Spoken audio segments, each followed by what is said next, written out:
നിലപാട് എല്ലാ മതനിരപേക്ഷവാദികളെയും പ്രതീക്ഷ നൽകുന്ന നിലപാടാണ്. ഇതെല്ലാം ഈ തെരഞ്ഞെടുപ്പിൽ ചർച്ച ചെയ്യും.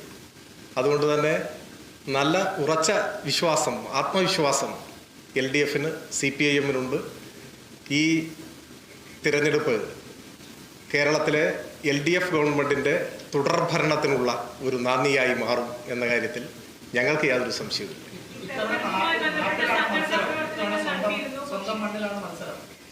എല്ലാം നാട് തന്നെയല്ലേ. നിലമ്പൂർ നമ്മുടെ ജന്മനാടാണ്. ഇടതുപക്ഷ ജനാധിപത്യ മുന്നണിയുടെ പോരാട്ടം എല്ലാ ഇടതുപക്ഷ വിരുദ്ധ ശക്തികൾക്കും എതിരെയാണ്. ഏതെങ്കിലും വ്യക്തി എന്ന നിലക്കല്ല. ഇപ്പം നിങ്ങൾ ഈ പറഞ്ഞ വ്യക്തികളെല്ലാം നമുക്ക് സൗഹൃദമുള്ളവരല്ലേ വ്യക്തിപരമായിട്ട്. എന്താ ഗുസ്തിയൊന്നും അല്ലല്ലോ. ഇത് ചില നിലപാടുകൾ, ആശയങ്ങൾ കേരളത്തെ ഒരു പുതിയ കാലഘട്ടത്തിലേക്ക് നയിക്കാനാണ്. ലോകത്തിലെ വികസിത രാഷ്ട്രങ്ങളുടെ, മധ്യവരുമാന രാഷ്ട്രങ്ങളുടെയൊക്കെ ഒരു നിലയിലേക്ക് ഇവിടുത്തെ ജനങ്ങളുടെ ജീവിതത്തെ മുൻപോട്ട് നയിക്കാനാണ് LDF ഗവൺമെൻറ് ശ്രമിക്കുന്നത്.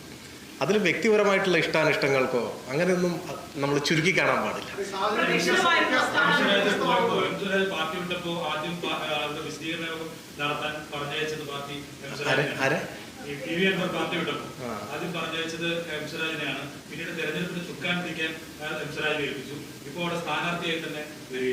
അല്ല, അങ്ങനെ ഒരു വ്യക്തി കേന്ദ്രീകൃതമായിട്ട് കാണണ്ട. ഇപ്പോൾ ശ്രീ അൻവറിൻ്റെ കാര്യമാണ് നിങ്ങൾ ഇവിടെ ചൂണ്ടിക്കാണിക്കുന്നത്. അദ്ദേഹത്തിൽ നിലമ്പൂരിലെ ജനങ്ങൾ ഒരു വിശ്വാസം അർപ്പിച്ചിരുന്നു. പക്ഷേ ആ വിശ്വാസം അദ്ദേഹം കാത്തു സൂക്ഷിച്ചില്ല. ഞാനിപ്പോഴും അദ്ദേഹത്തെ അതിനൊന്നും കുറ്റപ്പെടുത്തുന്നില്ല. അദ്ദേഹത്തെ കുഴിയിൽ ചാടിച്ചതിൽ കോൺഗ്രസ്സാണ്, അതിൻ്റെ നേതാക്കന്മാർക്കാണ് വലിയ പങ്കുള്ളത്. അപ്പോൾ അതെല്ലാം ഇതിനോടകം ചർച്ച ചെയ്യപ്പെട്ടിട്ടുള്ളൊരു കാര്യമാണ്. അവിടെ സ്വാഭാവികമായിട്ടും ആ സന്ദർഭത്തിൽ LDFും CPIMും ക്യാമ്പയിനൊക്കെ സംഘടിപ്പിച്ചിട്ടുണ്ട്. PB അംഗങ്ങൾ ഉൾപ്പെടെയുള്ള മുതിർന്ന നേതാക്കന്മാരൊക്കെ അവിടെ വന്നിട്ടുണ്ട്. ഞാനും അവിടെ പോയിട്ടുണ്ട്. അങ്ങനെ അത് കാണേണ്ടത്.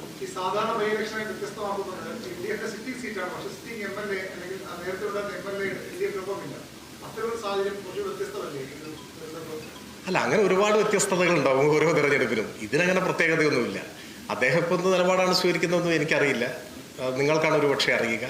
അതൊന്നുമല്ല ഈ തെരഞ്ഞെടുപ്പിലെ ഏറ്റവും പ്രധാനപ്പെട്ട ചർച്ചാ വിഷയം.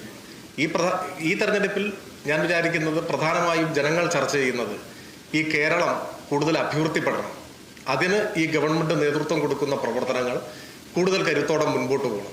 അതിനാവശ്യമായ ഒരു വിധിയെഴുത്ത് നിലമ്പൂരിലെ ജനങ്ങൾ തീർച്ചയായും ഈ തെരഞ്ഞെടുപ്പിൽ രേഖപ്പെടുത്തും എന്ന കാര്യത്തിൽ ഞങ്ങൾക്ക് സംശയമൊന്നുമില്ല.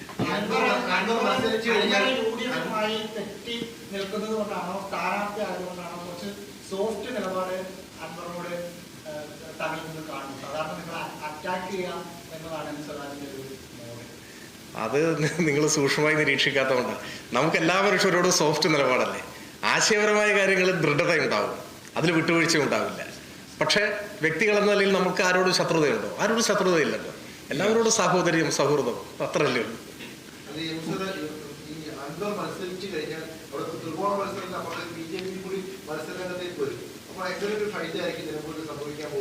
അല്ല, ആർക്കും മത്സരിക്കാനുള്ള അവകാശമുണ്ട്. കേരളത്തിൽ ഏതൊരു വോട്ടർക്കും മത്സരിക്കാനുള്ള അവകാശമുണ്ട്. അതൊന്നും ഞങ്ങളെ ബാധിക്കുന്ന ഒരു പ്രശ്നമല്ല. ആര് മത്സരിക്കും എന്ന് നോക്കിയല്ല LDF നിലപാട് സ്വീകരിക്കുന്നത്. LDF നാടിൻ്റെ ഭാവിയെ കരുതി, ഇവിടുത്തെ ജനങ്ങളുടെ ഐക്യത്തെ കരുതി ഉള്ള നിലപാട് സ്വീകരിച്ച് മുൻപോട്ട് പോവുകയാണ്. ആര് മത്സരിക്കുന്നു എന്നതൊന്നും ഞങ്ങൾ അങ്ങനെ ഗൗരവമായിട്ട് എടുക്കുന്ന ഒരു കാര്യമല്ല. അത് അവരവരുടെ പ്രശ്നമാണ്, ഞങ്ങളുടെ ഒരു പ്രശ്നമല്ല.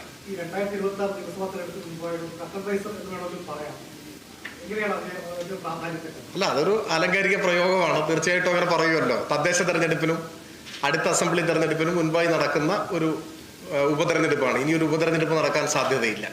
അപ്പം അങ്ങനെയൊക്കെ വിലയിരുത്തുന്നുണ്ട്. അതൊക്കെ ആലങ്കാരികമായ വിശേഷണങ്ങളാണ്, സ്വാഭാവികം. ഇന്നിപ്പോൾ ഇനിയും പോകാൻ സാധിക്കില്ലല്ലോ, ഇവിടെയല്ലേ. നാളെ തീർച്ചയായിട്ടും നാളെ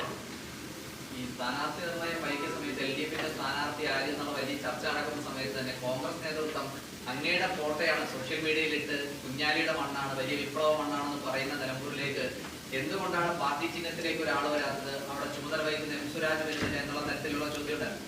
അങ്ങയെ മത്സരരംഗത്തേക്ക് കൊണ്ടുവരുന്നണം എന്ന് തന്നെയാണ് പ്രതിപക്ഷത്തിന്റെയും ഒരു ആവശ്യം. അത് അങ്ങയോടുള്ള സ്നേഹം കൊണ്ടാണോ, അങ്ങ് നല്ല എതിരാളിയാണെന്ന് അവർക്ക് തോന്നുന്നതുകൊണ്ടാണോ? അതിലെങ്ങനെയാണ് അങ്ങ് കാണുന്നത്?